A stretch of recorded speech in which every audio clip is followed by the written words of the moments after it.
Blog Talk Radio.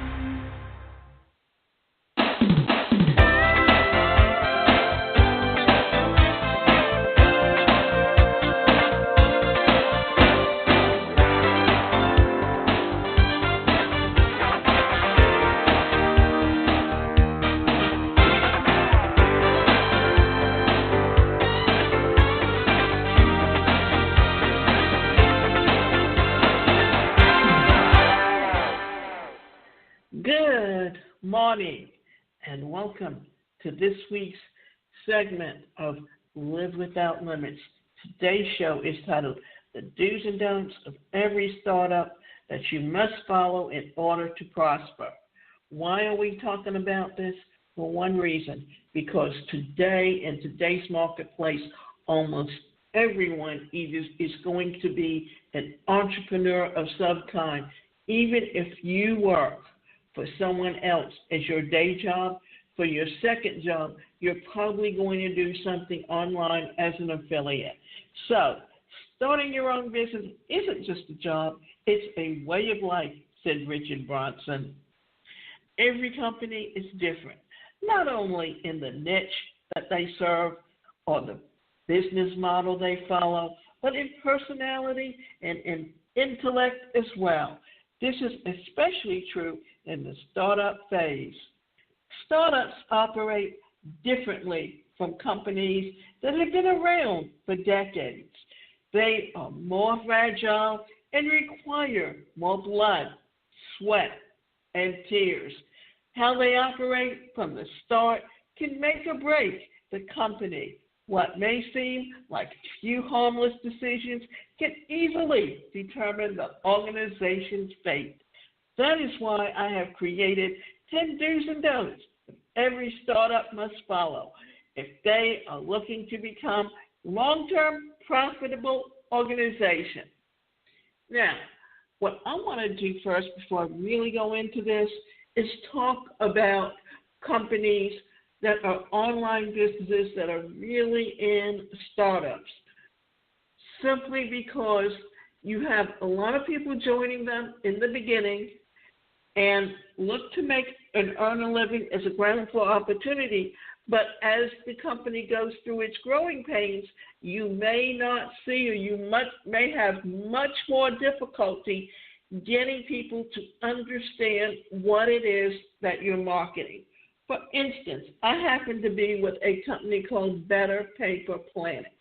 It's like a co-op or something like Costco, where you can order your paper products, like your toilet paper, instead of going into the places like Walmart or the Super Targets and getting, large bags, which a lot of people do, so they don't have to get them as often. You can get it mailed to you simply by being a member. And by being a member and referring other members, you get commission on what they do. But until people begin to hear the name and understand the name, that's going to be a much harder sell.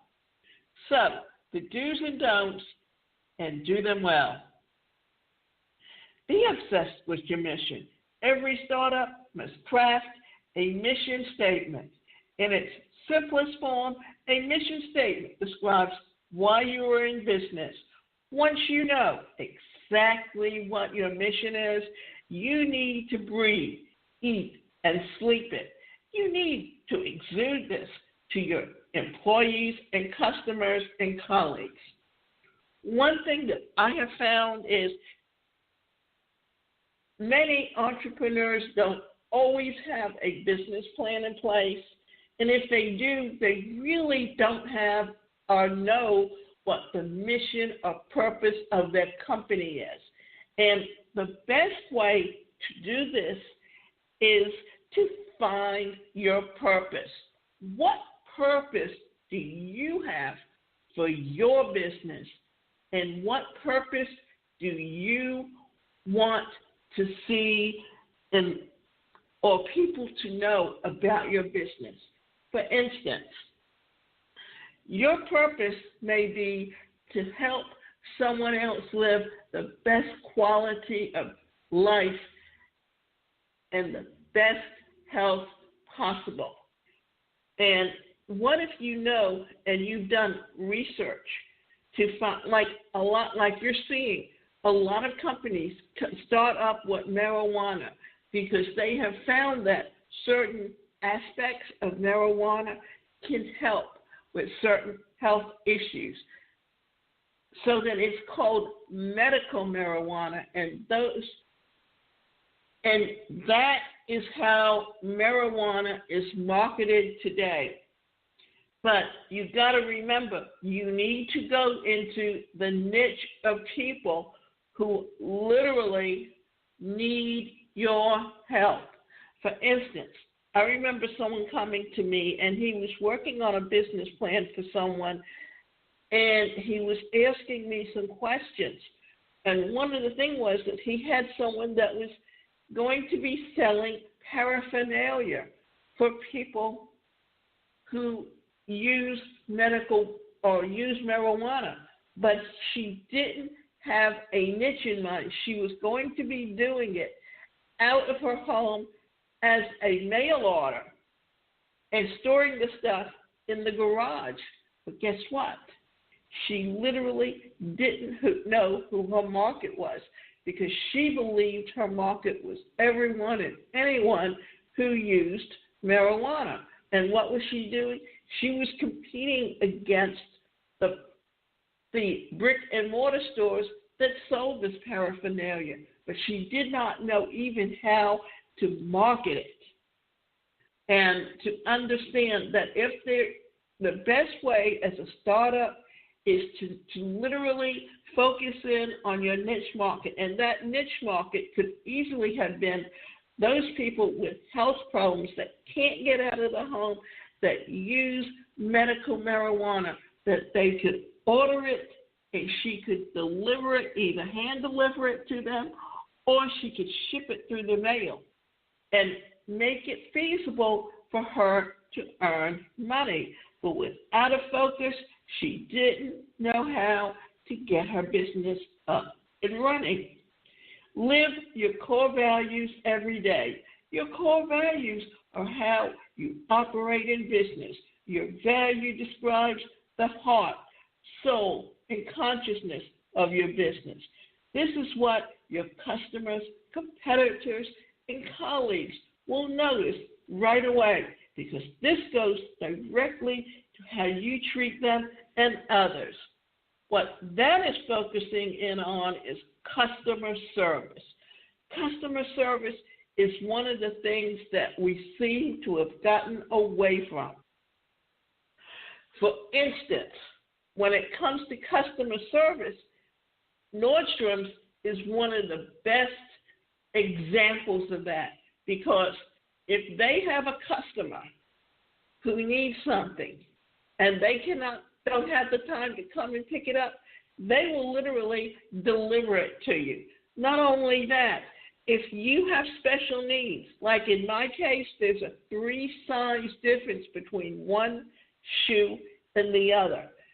And in general, department store we go in would literally make me pay for 2 pairs and have to throw out those shoes that I can't wear, whereas in Nordstrom's, because I have such a discrepancy between one foot and the other, they will literally take one shoe from each box and sell me a pair of shoes and then ship the other shoes back to the manufacturer so they can replace that odd shoe, send it back to them, and they can put it back on the shelf and sell it to someone else.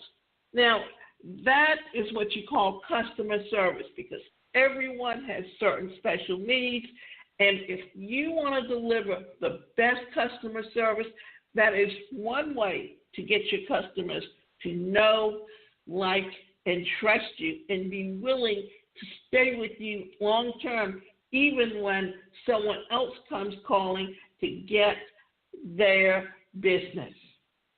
Only hire employees who love your company. There are few things as bad as apathy or complacency in business, mostly because it breeds like a couple of horny bunnies. That is why you only want people who truly love working in your company. During the interview process, make sure you find out why the potential employee wants to work with your organization. Make sure they show commitment to the company as well as a deep understanding of your mission. One of the things that made corporations great in the past that does not hold true is that you found that employees were loyal to the company, and because the employees were loyal to the company, the owners were loyal to the employees. In today's marketplace, that is not so. My mother often talked about Uncle Bonnie. And why did she talk about Uncle Bonnie? Because she was jealous of the way they lived compared to the way she was raised. And one of the stories that she told was how Uncle Bonnie went to work for the steel mill, and he was willing to work for free because he wanted to work until the owner was able to pay him a salary. Therefore, when the owner passed away, it was in his will that his sons could not fire Uncle Bonnie. They had to let him work until he was ready to retire. He worked until he was in his 70s, and then he lived to be 99. And how he passed away was he woke up one morning flabbergasted, realizing it was, and thinking it was later than it was, and it was still dark out, but he got dressed to go downstairs, and he fell down the steps. And when he did so, he cracked his head open. And in cracking his head open, it caused him to get a brain bleed that caused his death. So what we're saying here is that the day of the corporation is no longer in existence, but as an entrepreneur, you are looking for ways to have people help you sell your products. And what you're seeing crop up now is affiliate programs.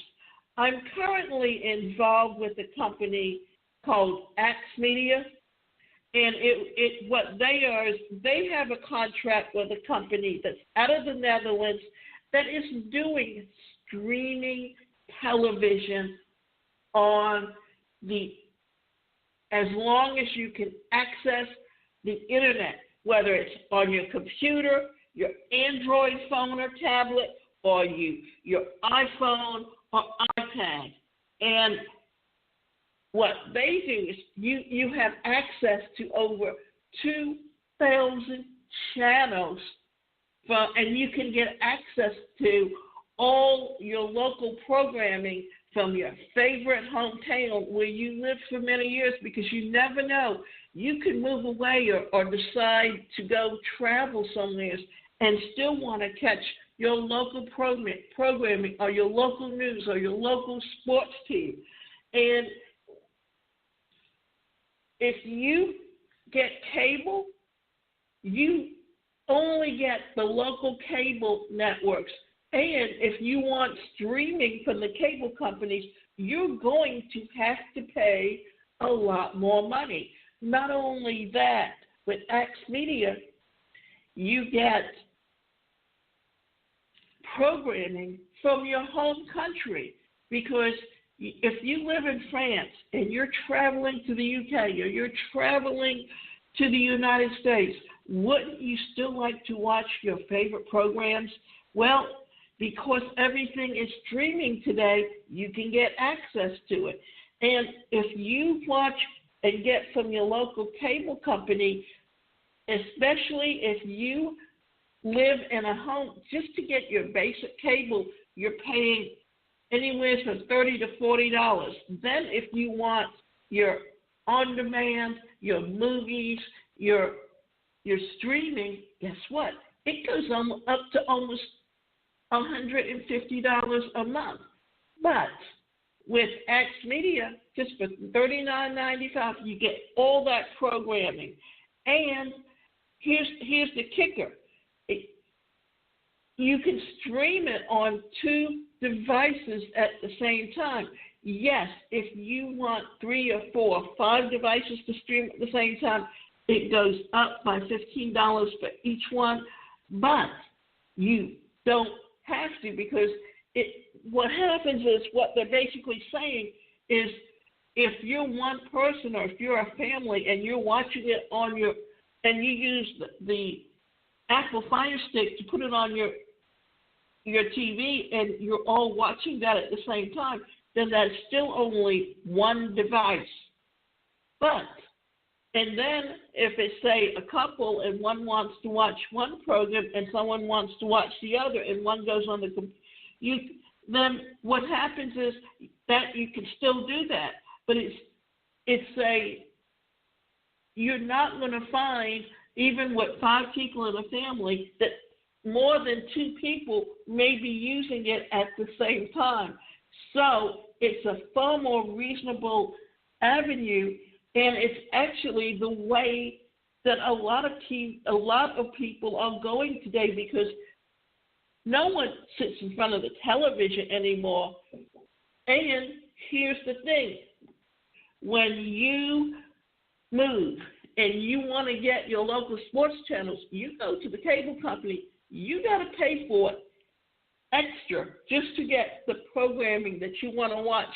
But on streaming television, you have an option to watch the sports channels at the same time and get all the sports.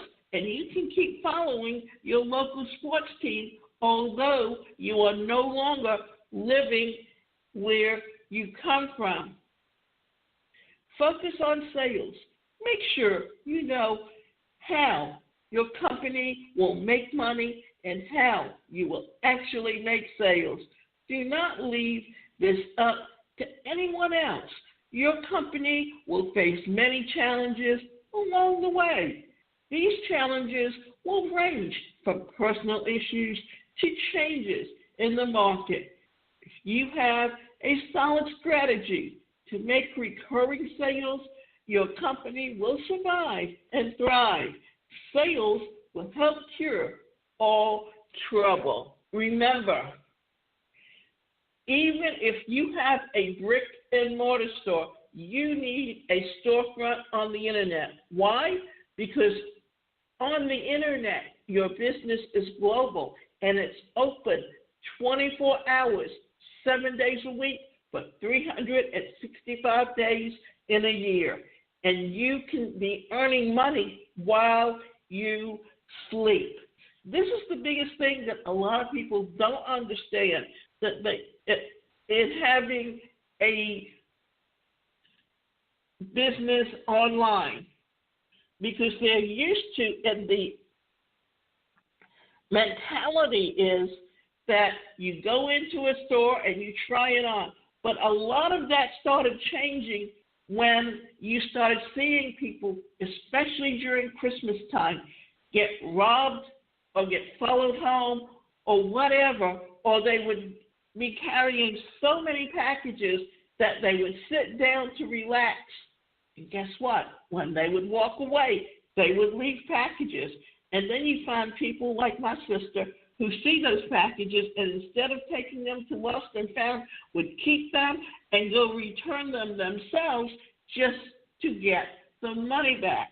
So think about all of those different ideas and how that has changed how people are buying and selling today.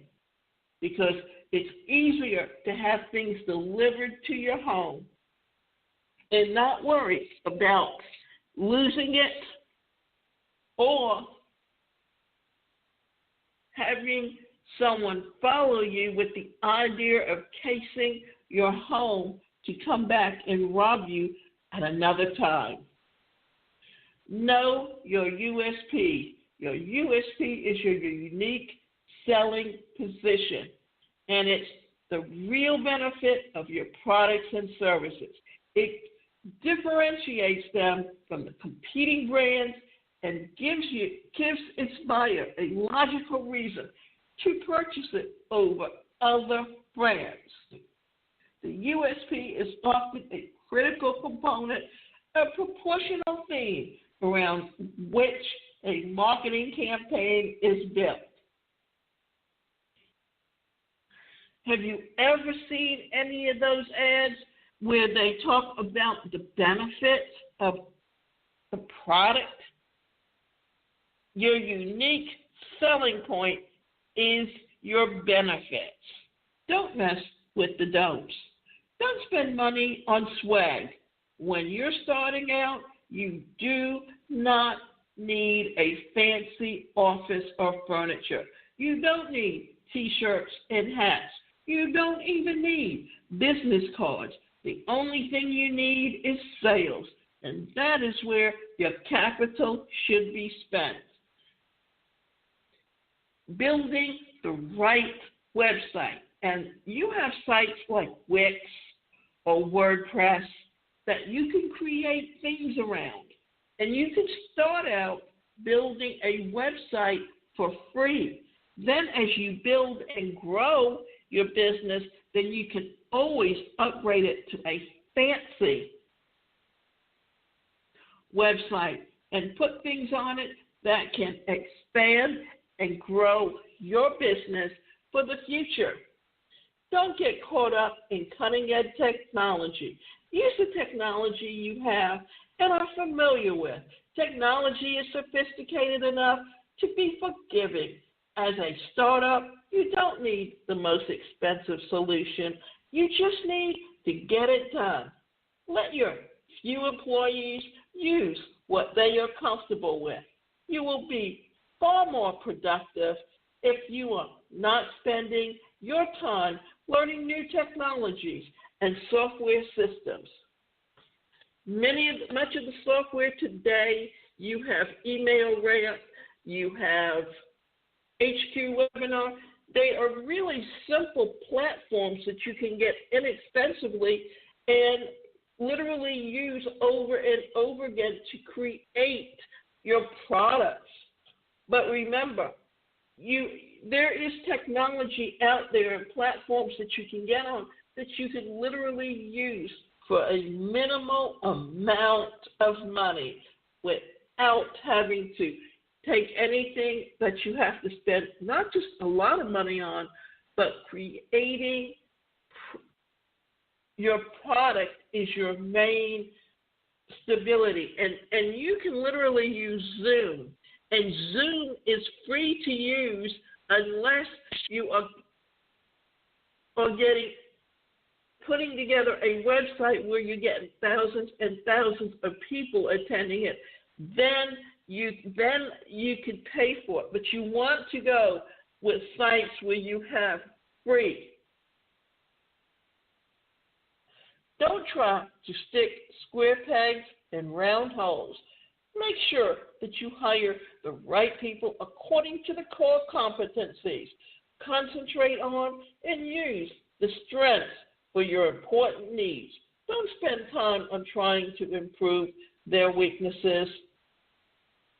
Always remember, if you understand different behavior patterns, some people are better at certain skills than others. This is why a lot of corporations, before they started looking for ways to cut back, would use assessment profiles with their employees. And they would often do management training based on the qualities of the individual that they're hiring. Why? Because they were looking for ways to help people get the best of their ability. Don't hire advertising agencies.